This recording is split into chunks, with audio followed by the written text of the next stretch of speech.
मुंगेर में दिशा की बैठक में शामिल होने पहुंचे जमुई सांसद अरुण भारती। आगामी 1 फरवरी को पेश होने वाले केंद्रीय बजट को लेकर कही बड़ी बात। आने वाला बजट बिहार वासियों के लिए लेकर आएगा खुशखबरी। दरअसल 1 फरवरी को केंद्रीय वित्त मंत्री बजट पेश करने वाली हैं। इस बजट को लेकर आम लोगों सहित बिहार वासियों को बड़ी आस है कि इस बार बजट में बिहार को क्या तोहफा मिलने वाला है। क्या नई ट्रेनें मिलेंगी, स्पेशल पैकेज मिलेगा, पुल-पुलिया की सौगात मिलेगी या कुछ और बेहतर हिस्सा बिहार को इस बजट में मिलेगा, जिससे बिहार में विकास की गति और तेज हो पाए। इसी मामले में बिहार के लोजपा रामविलास के जमुई सांसद सह बिहार प्रभारी अरुण भारती जब दिशा की बैठक में भाग लेने मुंगेर पहुंचे तो सर्किट हाउस में कार्यकर्ताओं से मुलाकात के बाद अपने विशेष बयान में कहा कि 1 फरवरी को वित्त मंत्री सदन में बजट पेश करने वाली हैं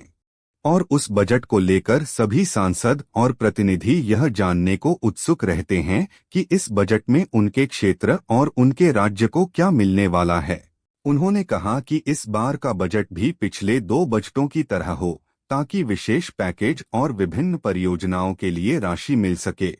बिहार को आगे ले जाना है तो केंद्र की ओर से मिलने वाली मदद में निरंतरता बनी रहनी चाहिए। जिस तरह का जनादेश एनडीए को मिला है, यह स्वाभाविक है कि केंद्र से बिहार को विभिन्न परियोजनाओं के लिए मदद अवश्य मिलेगी। उन्होंने बताया कि आवंटन को लेकर बिहार को केंद्र में रखकर सभी मंत्रियों ने अपनी बातें रखी हैं। उन्हें पूर्ण विश्वास है कि प्रधानमंत्री नरेंद्र मोदी और चिराग पासवान का 2047 तक विकसित भारत बनाने का लक्ष्य है, जिसमें बिहार को गति देने और जीडीपी ग्रोथ बढ़ाने के लिए विशेष पैकेज की निरंतरता बनी रहेगी। यह बजट बिहार वासियों के लिए खुशखबरी लेकर आएगा। केंद्र सरकार का जो वित्त वर्ष शुरू होने पर बजट आता है, सरकारी खर्चों का और उनकी मांगों का, अनुदानों का और उसकी बजट की पूर्ति कहाँ से होगी, ये सारी बातें 1 तारीख को माननीय वित्त मंत्री जी करने वाली हैं। सदन में उस दिन उपस्थित रहना बड़ा जरूरी है क्योंकि हर सांसद को, हर प्रतिनिधि को ये जानना होता है कि आने वाले बजट में उसके क्षेत्र को, उसके राज्य को क्या मिल रहा है। इस बार बजट से पिछली बार की भांति ही, जैसे पिछली 2 बार बिहार को विशेष पैकेज मिला, अलग अलग परियोजनाओं के लिए मिला और चूंकि बिहार के को अगर आगे ले जाना है, जिस तेजी से बिहार बढ़ रहा है, उसके लिए जरूरी है कि केंद्रीय मदद जो बजट के माध्यम से हो वो निरंतरता में बनी रहे और जिस तरह का जनादेश एनडीए को मिला है, ये स्वाभाविक हो जाता है कि इस तरह की मदद बिहार को केंद्र की तरफ से अवश्य मिलेगी। आने वाले समय में चाहे रेल की परियोजना हो, चाहे सड़क की परियोजना हो, जल संसाधन हो, पंचायती राज हो या अलग अलग जो परियोजनाएं आती हैं, कैसे विशेष तौर पर बिहार को केंद्र में रखते हुए